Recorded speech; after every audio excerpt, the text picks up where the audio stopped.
Sinasabi ko naman, kasi talaga, pag makulit. Sorry. Opinion na yan. Sorry ha. Sorry. Uy, huwag niyo kami. Hindi, per last, go lang. Ganun talaga ako. Totoo ba? Yan makakit ang Christian. Oo. Actually, opinion naman na yan. Kaya, sorry guys, baka minsan makulit ako, alam niyo naman. Makulit lang.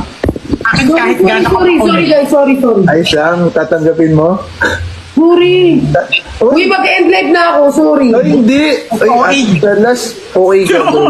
Sobrang okay mo. Hindi natakot kasi ako eh. Kala ko gusto niya mo. Hindi, Sobrang okay mo pala. Naiiyak ako. parang naman nandyan mga tao, may baka, minsan budoy-budoy talaga. Budoy tawag sa akin kasi parang Uy, talaga, naiiyak ako. parang talaga akong budoy. Hindi baka kasi isipin nila ginagawa ko, Ju. Tanggapin nyo na lang po ako sa buhay ni Clods, okay na.